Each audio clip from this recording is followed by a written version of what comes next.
Assalamualaikum warahmatullahi wabarakatuh. Perkenalkan, nama saya Farhan Amiruddin dengan NIM 1993140034 dari kelas Manajemen SDMA 2019 Universitas Negeri Makassar.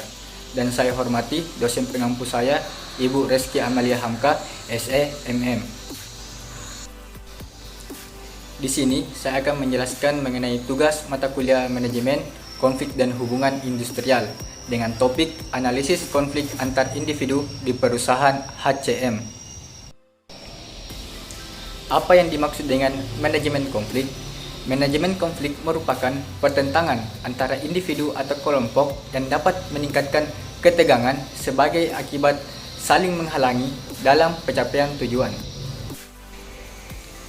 Selanjutnya, adapun jenis-jenis konflik. Yang pertama, konflik dalam diri individu. Artinya, setiap individu mempunyai keinginan, cita-cita, dan harapan.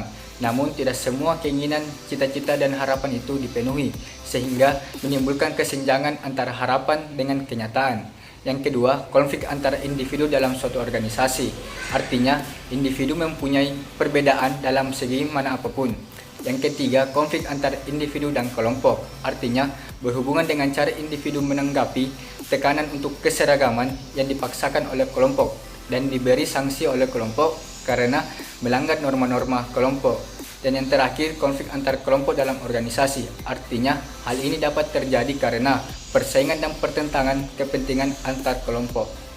Selanjutnya, adapun penyebab terjadinya konflik. Yang pertama, formulasi yang rendah.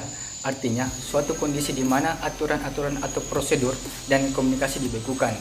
Yang kedua, ketergantungan pada sumber bersama yang langka. Artinya, potensi konflik dipertinggi jika dua unit atau lebih bergantung pada pool sumber daya yang langka. Yang ketiga, perbedaan dalam kriteria evaluasi dan sistem imbalan. Artinya, preferensi terhadap unit-unit produksi terhadap pekerja yang lama dan ekonomis dengan imbalan yang menyertainya. Yang keempat, pengambilan keputusan partisipatif. Artinya, bukti menunjukkan bahwa pengambilan keputusan secara bersama. Yang kelima, keanekaragaman anggota. Artinya, makin heterogen anggota, makin kecil kemungkinan mereka bekerja dengan tenang dan bersama-sama. Yang keenam, ketidaksesuaian status. Artinya, konflik terstimulasi jika terjadi ketidaksesuaian dalam penilaian status atau karena adanya perubahan dalam hierarki status. Yang ketujuh, ketidakpuasan peran. Artinya, yang dekat dengan ketidaksesuaian status adalah ketidakpuasan peran. Yang kedelapan, yang terakhir, distorsi komunikasi. Artinya, salah satu sumber konflik yang sering dikemukakan adalah kesukaran dalam berkomunikasi. Selanjutnya, macam kondisi di mana konflik bisa terjadi. Yang pertama, attendance condition of later conflict. Artinya, kondisi yang berpotensi untuk menyebabkan atau mengawali sebuah episode konflik. Yang kedua, perceived konflik. Artinya, agar konflik dapat berlanjut, kedua belah pihak harus menyadari bahwa mereka dalam keadaan terancam dan batas-batas tertentu. Yang ketiga, felt konflik. Artinya, persepsi berkaitan erat dengan perasaan. Yang keempat, manifest konflik. Artinya, persepsi dan perasaan menyebabkan orang untuk beraksi terhadap situasi tersebut. Yang kelima, conflict resolution or subversion. Konflik resolution atau hasil suatu kondisi dapat muncul dari berbagai cara.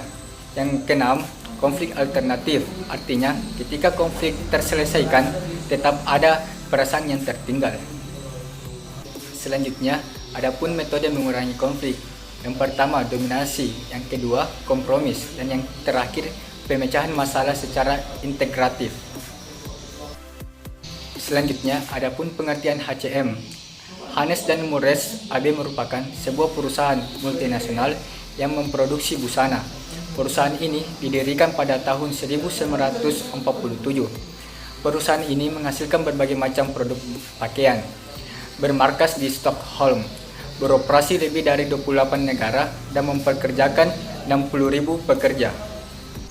Adapun tentang HCM dalam konflik, yaitu berdasarkan pada perusahaan HCM mengenai analisis penyebab konflik antar karyawan dikarenakan beberapa faktor, di antaranya seperti formalitas yang rendah, ketergantungan pada sumber yang langka, perbedaan dalam kriteria evaluasi, pengambilan keputusan partisipatif, dan sebagainya. dan tingkat penyebab terjadinya konflik di perusahaan HCM ini dikategorikan sangat tinggi karena hal ini berdampak buruk jika tidak dikendalikan. Jika konflik ini bisa diselesaikan, maka sangat menguntungkan bagi perusahaan. Sekian dari saya. Wabillahi taufiq wal hidayah. Wassalamualaikum warahmatullahi wabarakatuh.